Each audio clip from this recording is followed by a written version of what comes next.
So, through this module, we've talked about organic molecules and different functional groups and how they're used in cosmetics. And now, what we're going to focus on is larger organic molecules that are found in biological systems. And so, these are called biomolecules. There are four major classes of biomolecules that you generally find, right?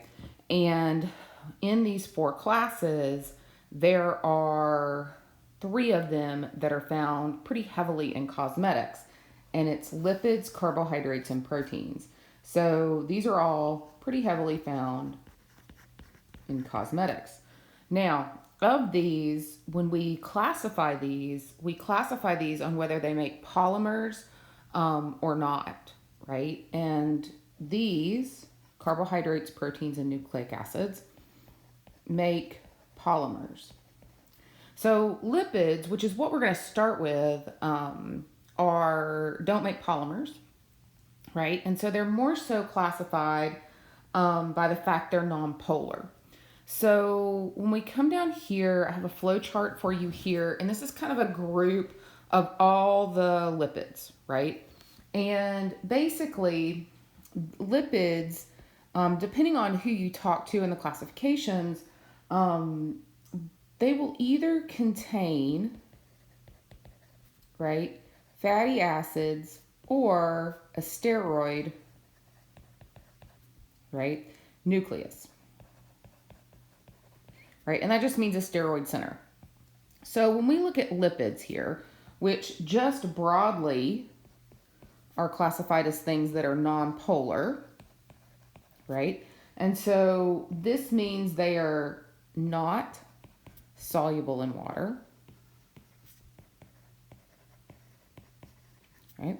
And we look at this flow chart, we can say, hey, look, we've got this steroid ring system here, okay? And that the things that, and there can be lots of different steroids that have different attachments at different places in this ring. Or we can have things that contain kind of this fatty acid base.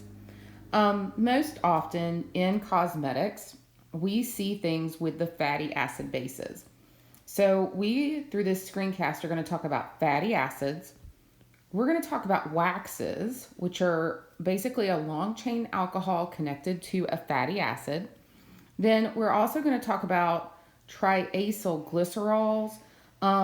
These are also known as triglycerides. And different books call them different things. I will probably call them triglycerides, but you are going to see a lot of this triacyl glycerols kind of floating around. So I just want you to know that those are synonyms, those are interchangeable. You may have heard of glycerophospholipids before. These have a phosphate group. These a lot of times are found in the cell membrane. There's also sphingolipids, which we're not going to talk about at all, really. So again, we're going to stick here with fatty acids, waxes, and triglycerides because they're the ones that are most often found in cosmetics. So without further ado, let's start with fatty acids.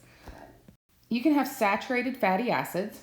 Saturated fatty acids, these are really the simplest type of lipids, are just long,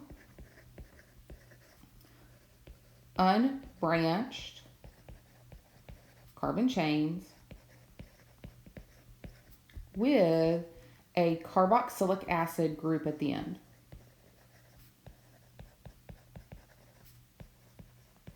Okay, now these are typically anywhere from 12 to 22 carbons long. And the way they're synthesized, you just end up with even carbon numbers most of the time. And so here are 6 examples of fatty acids. And these are saturated fatty acids. And when we talk about saturated fatty acids, it means these only have single carbon-carbon bonds. So we don't have any double or triple bonds here. They can be shown a lot of different ways. This is a ball and stick model. You can have them where they're condensed, where instead of writing out all the carbons and hydrogens here, we condense it down to where we say there's 10 CH2 groups. We can write the C double bond O, OH out. We can show it like this. We can do a line angle formula. So all of these are synonyms for each other. They're these molecular synonyms. Now, we can also have fatty acids that have double bonds, and these are called unsaturated fatty acids.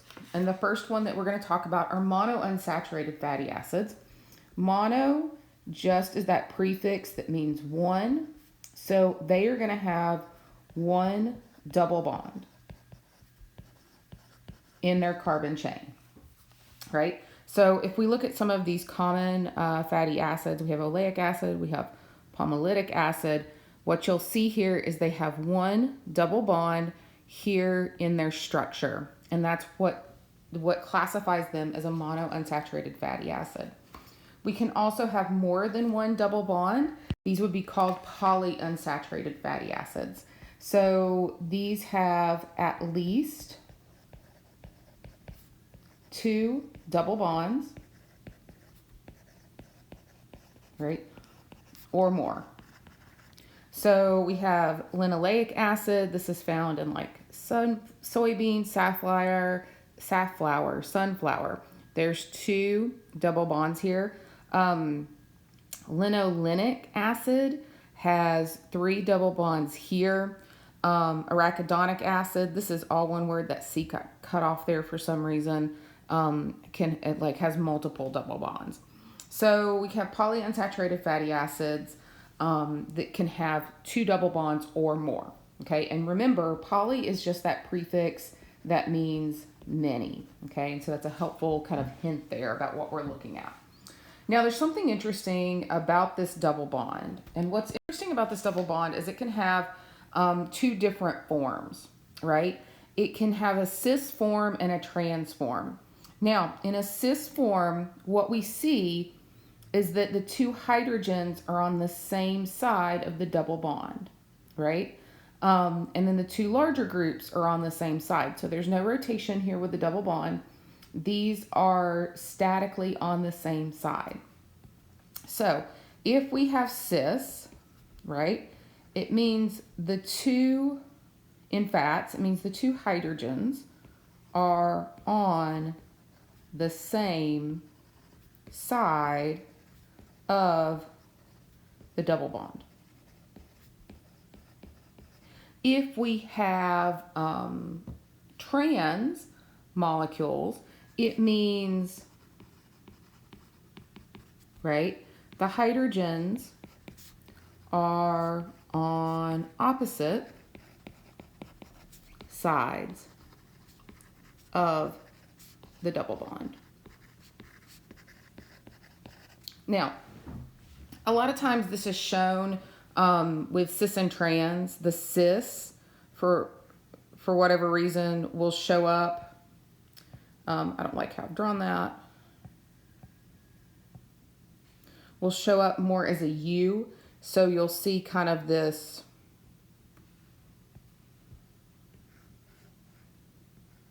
U shape like this, and then the rest of the molecule will kind of look like that. If you see a U shape, that is cis. If you see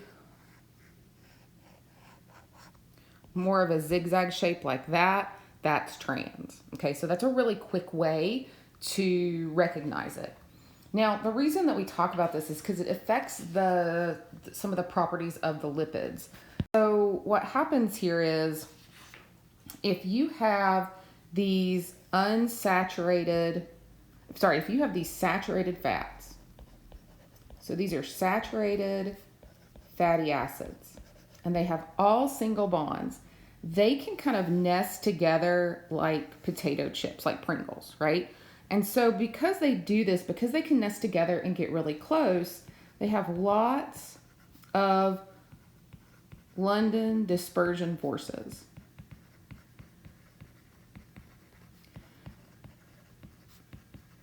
That hold these molecules together.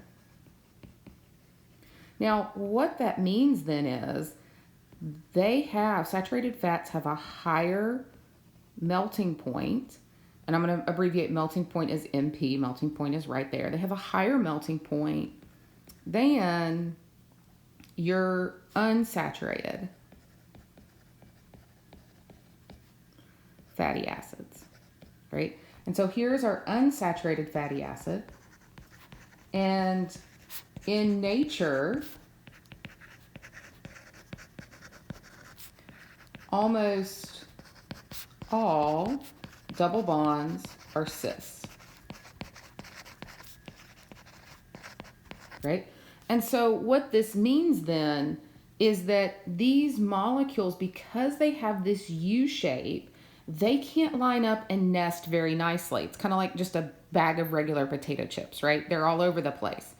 Because these can't fit nicely together, they don't have as much London dispersion forces. So they not as much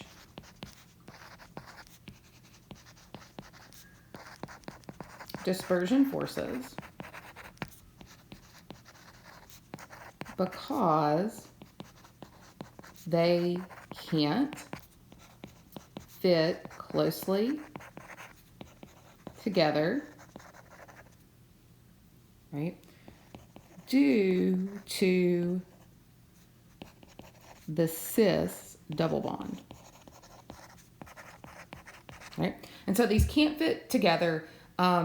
There's not as many London dispersion forces, and so these have lower melting points. Now, if you have a lower melting point, that means you're more likely to be a liquid at room temperature. That means that these generally show up more in oils. So oils have more unsaturated fatty acids. Saturated fatty acids with their higher melting point are more likely to be a solid at room temperature. And if they're a solid at room temperature, we're more likely to refer to them as a fat. So this is why we've got these structures, and you'll see more unsaturated fatty acids in oils. Now, another type of fatty acid that you'll run into or you'll hear quite a bit are essential fatty acids. So essential fatty acids are not synthesized within the body, and instead they're obtained through the diet. There are two, basically the human body can synthesize all of these fatty acids they need except two. And these are linoleic and linolenic acids, and they're polyunsaturated fatty acids. When we talk about this, right, when we talk about these essential fatty acids, we have linoleic acid, which is shown right here. It is also an omega-6 fatty acid. Now, when we talk about an omega-6 fatty acid, how we describe these as omega-6 is that you're going to count the carbons from the end without the carboxylic acid group to the first double bond that you get to. So when we look at this, linoleic acid is an omega-6 fatty acid. We come here and we say, look, 1, 2, 3, 4, 5, 6. That's where we get our first double bond. If we have linolenic acid, which is our other essential fatty acid, right, we come here, 1, 2, 3. This is where we get our first double bond. This is linoleic acid, linolenic acid. It's an omega-3 fatty acid.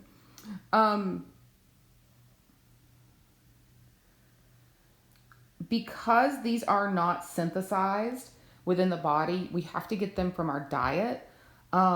These are widely found in both plant and fish oils.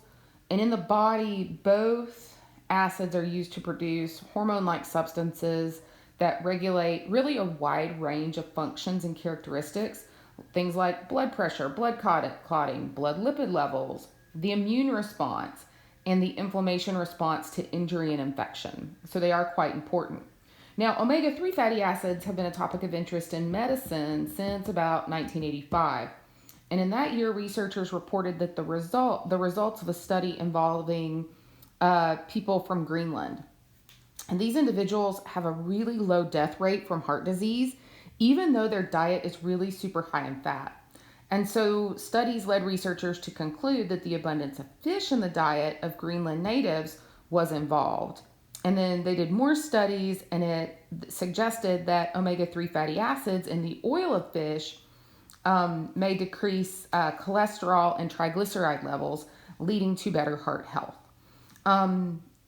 There's a recent 5-year study on the benefits of omega-3 fatty acids involving about 18,000 patients with pretty unhealthy cholesterol levels. And at the end of that study, the patients that received omega-3 fatty acids had much better cardiovascular function and less heart attacks than the control group. So when you hear essential fatty acids, these are the 2 fatty acids that we're talking about. So let's switch gears for just a second and talk about another branch of lipids, which are waxes. Waxes are found naturally on the surface of fruits and leaves and stems of the plants, where they help prevent the loss of water and damage from pests. Waxes can be found on the skin, fur, and feathers of animals to give a waterproof coating.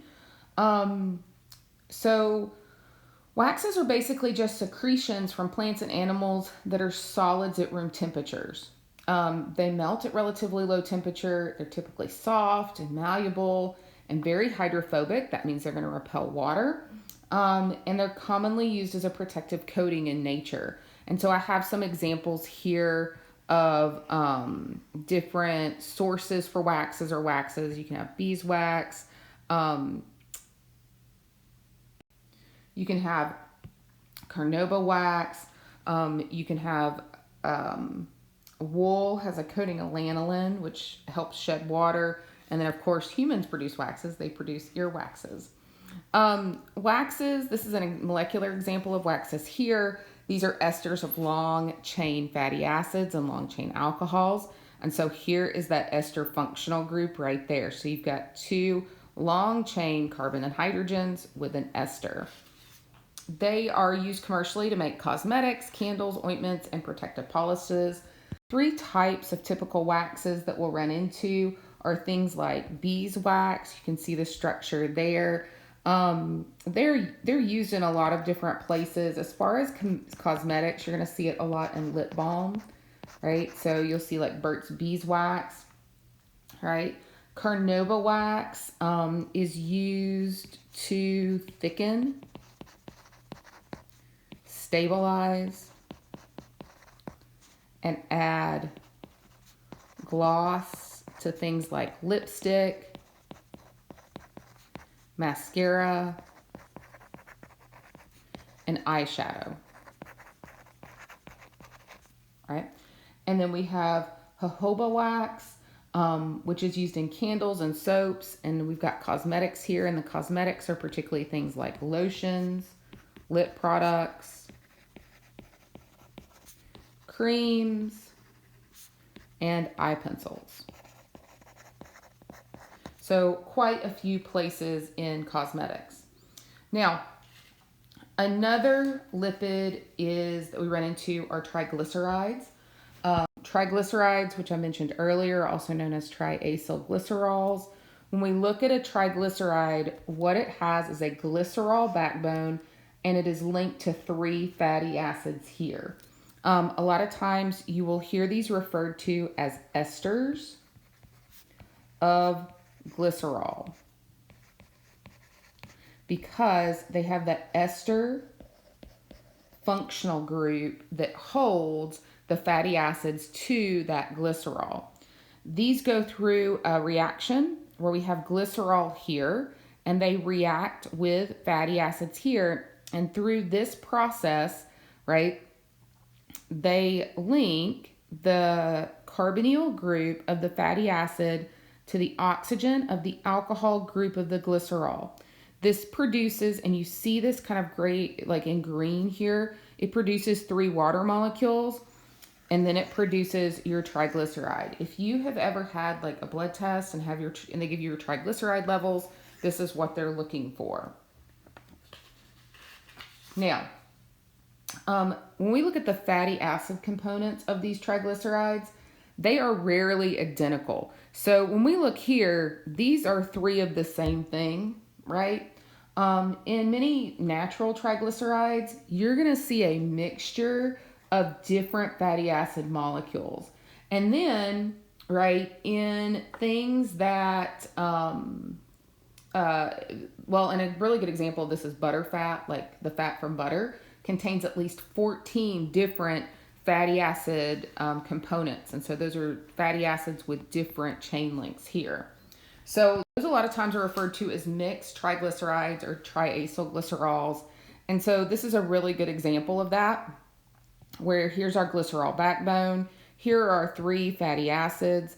They have different chain lengths. Some are saturated, some are unsaturated. So you can have this different variety there.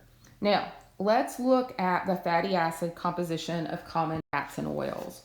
When we talk about fats, fats are derived from an animal source.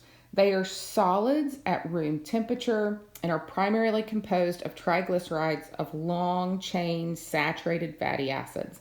So that means those fatty acids are really close together and have increased London dispersion forces.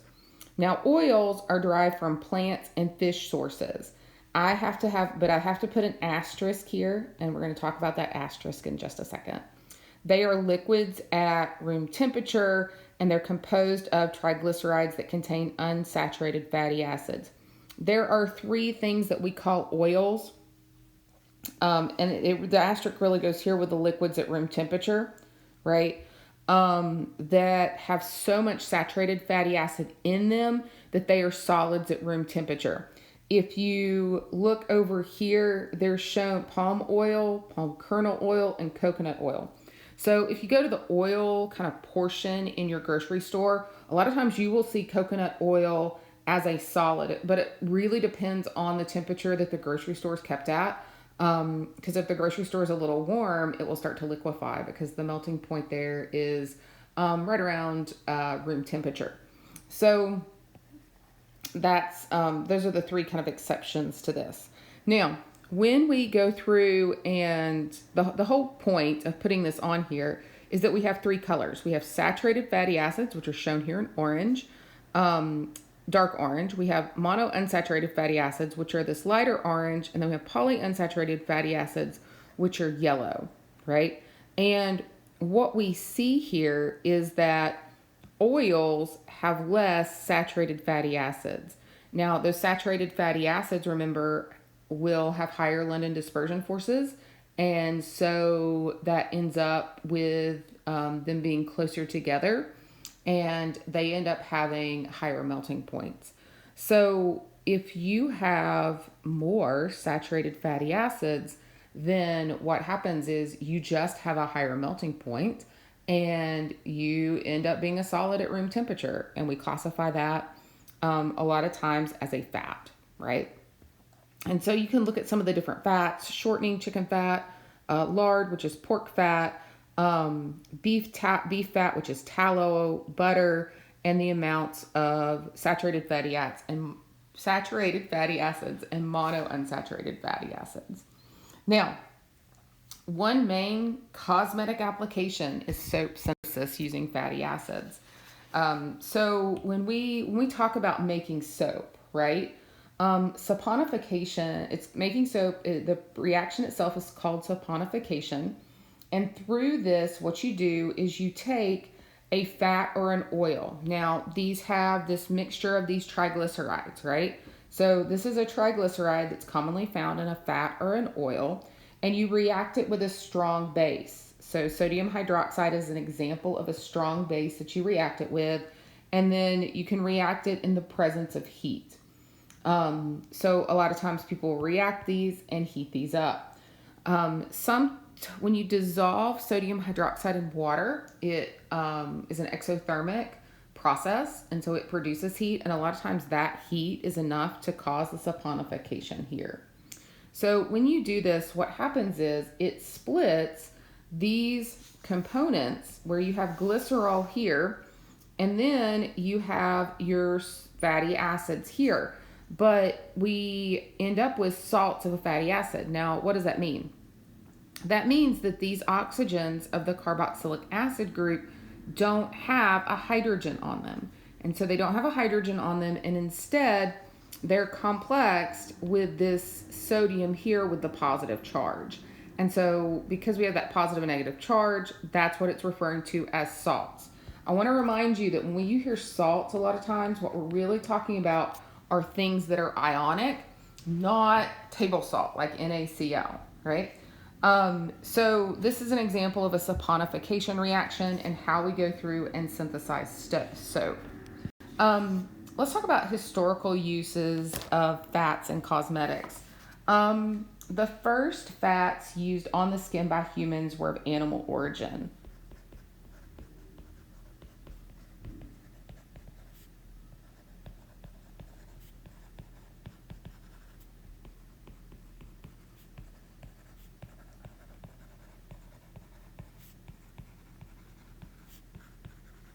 So these came from animals, right?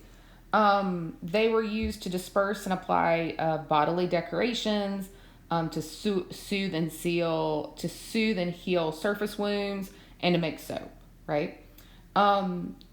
So recently, right, there was an archaeological dig where, and here's the reference for it, where in a tomb they found a pot, and so this is what it looked like, and inside was this substance. They ran lots and lots of chemical tests. So this was a pot that was buried with a Chinese nobleman about 2,700 years ago. Right? And they did lots of analysis and determined that it was basically a skin cream made from cow fat.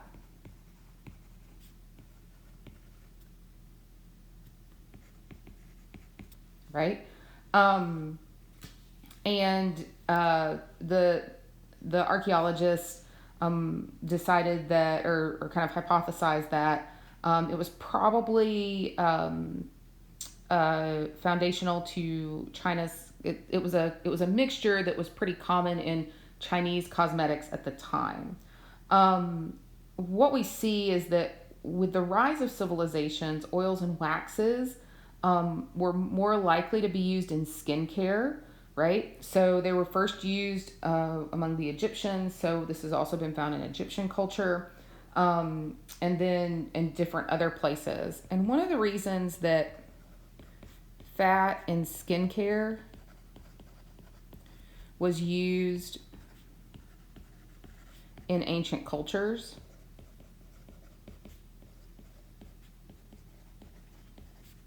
is because it's relatively insensitive to bacterial contamination. If you have water in a product, you're going to have bacteria, right? It's why we use antimicrobials and lotion. Lotions have lots of water in them. If you have body butters that are mostly fat, a lot of times your microbes don't grow in those because there's just not enough water content. And so this same thing happened in fats. Now fats can go rancid, but that they're not. It's not because of this bacterial. So because they really weren't contaminated with bacteria, they became the basis for things like ointments and salves and things like that. So more than 4 centuries ago, fats were also used in Europe as a carrier for perfumes. So about 4 centuries ago, so about 400 years ago, right? fats were used in Europe.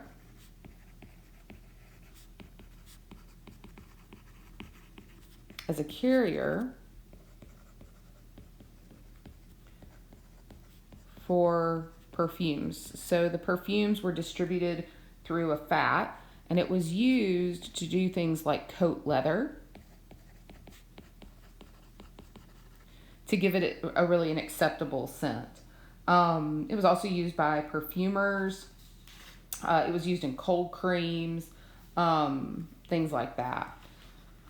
So, fats were used fairly historically due to low bacterial contamination. So, what are our sources of fats that are used in cosmetics today? Well, we have two natural sources of fats. These are plants and animals. So, your plant derived fats fall into two categories. They're vegetable oils or vegetable butters. So, example of vegetable oils that are used are, for example, like sunflower, right? Olive oil, right? You'll see coconut, right? Oil, almond oil, avocado oil, grapeseed, right? So all of these are common vegetable oils that are used in cosmetics. You're also going to end up with some butters. These have more saturated fatty acids. They're going to have a higher melting point. They're going to be more solid. These are things like shea butter, cocoa butter, right? Mango butter sometimes, right? Or ones that you will pick up on. You can also get fats from animals. For example, we've already talked about sheep, right? So you can get lanolin, right? It comes from sheep wool, right? And that's just a complex mixture of like esters and fatty alcohols and fatty acids. One of the things that you see that I have seen that has popped up quite frequently in the last couple of years is tallow, and a lot of times beef tallow, and that's just rendered animal fat. I did a quick search for cosmetics with tallow, and I came up with this image. There's also I showed this image of the plants here. So we've got these kind of two images here. Now, we can also have synthetic alternatives to some of these particular fat sources. We can have synthetic esters. These are esters that are synthesized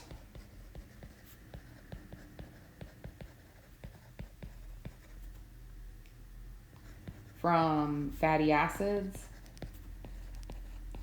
and alcohols. Really, and they mimic the properties of natural oils, but they offer a little bit greater control over sensory feel, stability, and specific functions because they're not a mixture, right, that you use a lot of times. So, for example, this is isopropyl myristate, right? It's a texture enhancer and emollient that's used in cosmetics. It also helps enhance the absorption of ingredients in cosmetics formulas. You can also have this capric, which sometimes is shown as caprylic, right? Triglyceride, right? Where, and it's a synthetic one. It's derived from coconut oil and glycerin. It's widely used in cosmetic and personal care products. It's also an emollient, right? And that just helps to soften and moisturize the skin. So let's talk just generically about some of the functions of fats in cosmetics. So what do fats do in cosmetics? Well, it turns out they have 10 functions. There are 10 things that fats can do in cosmetics. So the one that you'll hear me talk about a lot are emollients. Emollients are things that just soften and smooth the skin. And they do this by filling in gaps between skin cells, and they provide a lubricous feel. So it's that feel of things that are sliding over each other, basically. You can have they are moisturizers, so they form a barrier on the skin surface to reduce that transdermal water loss, right? So water loss through the skin that prevents dehydration. They function as skin conditioners, so they can improve the overall feel and appearance of the skin and hair. They're solvents, they'll dissolve other oil soluble ingredients. They're texturizers, so they can influence the viscosity and the spread of creams and lotions and balms. They work as emulsifiers, which just means they help stabilize the oil and water or water and oil emulsions. They are a lot of times used as nutrient delivery or active ingredients. So think about vitamins. So you can disperse vitamin E in oils, and that helps deliver the vitamin E to your skin. They can be film formers, right? So some waxes and more viscous fats can form a protective film over the skin, right, and hold in moisture.